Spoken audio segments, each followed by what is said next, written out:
Hey, great stuff. I'm back again. And it is Wednesday, the 9th of August in the evening at 2036.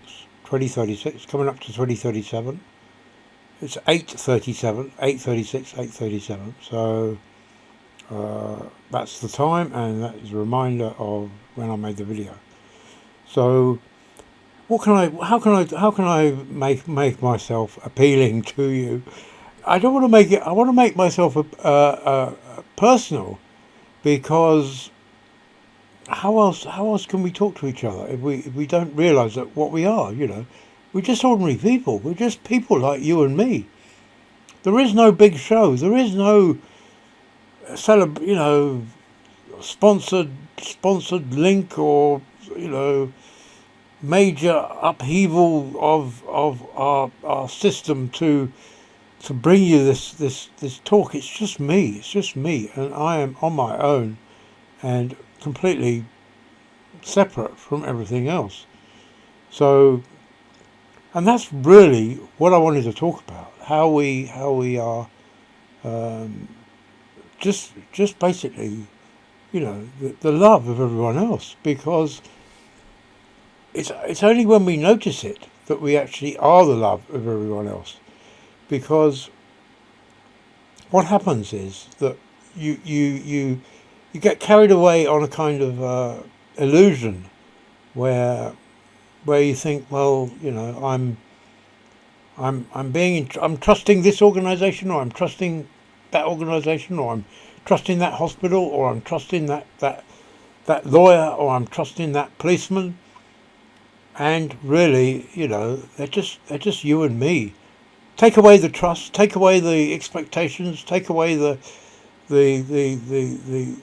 devotion to duty, and what do you have? You have an ordinary person who is you and me. And that's what life is. It's just ordinary people of you and me. We're just ordinary people. We can't get close to people because of all this system kind of mechanism which separates everyone. And we all think we're owed something. We all think we're in the hands of someone greater or something greater. But it's just you and me. We are just you and me, and that's all there is. And for that reason, we can love each other. We can really love each other, because we are just simple, ordinary people. Nothing else. That's all we are. And we like to think that we can evolve and become greater than what we are, and for that reason we can detach from the reality of other people, which is something we must not do. So, but really, we, or I should say, can feel the idea that we can love each other. I can feel that. I don't need a reason. I do not need a reason to love you. I can do that automatically. I can say now, I have one reason to love you, and that is me. That is the only reason I need. It's me. That's the only reason I need to love you. And there isn't another reason. It's only me. It's only me. And we always look for reasons. We look for the most obscure reasons. Oh, we think he's this way, he's that way, he's not right, he's funny in the head, he's got something, he's got a screw loose. And we think to ourselves, for that reason, I'm not going to approve his post, or I'm not going to say anything to him, or I'm going to avoid him, or I'm not going to copy his music, or I'm not going to copy his attitude. But then we find a reason. We find a reason to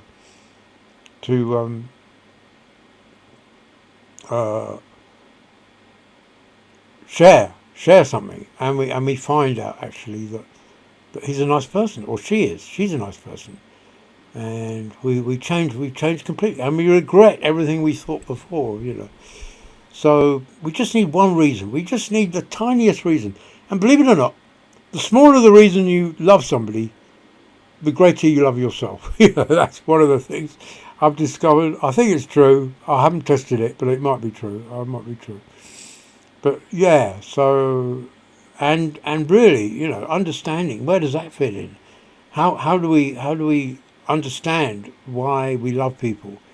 If we understand why we love people, we always set up new rules. We always set up rules that stop us loving people.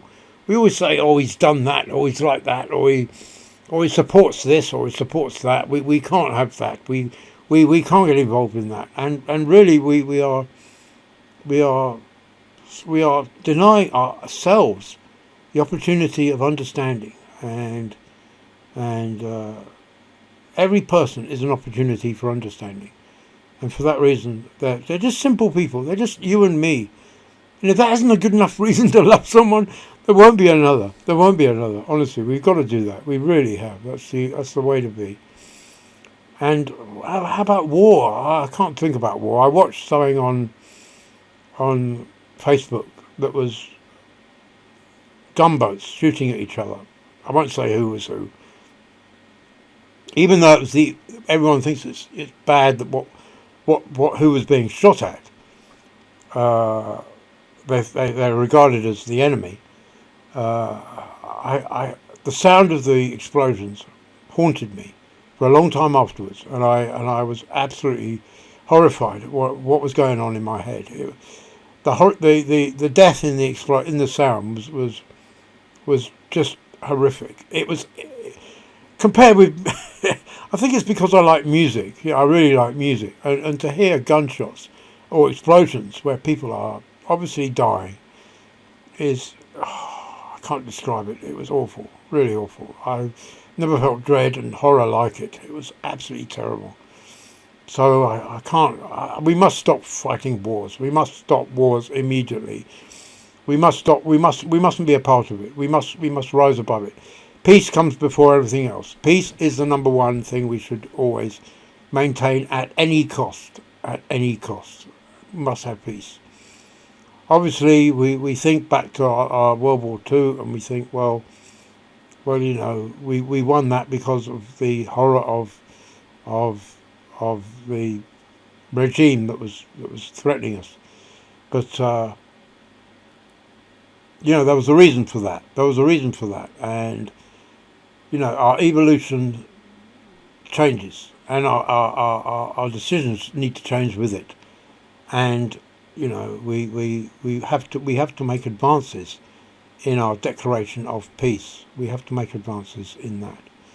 Okay, I've said enough, and remember, it's just me, and I'm finding that reason to love you. So make sure that you can hear me as being just me, and really, I offer you my kindness and my softness for your pillow. Yeah. Okay, I'll catch you later. Have a good one and enjoy the evening. Right.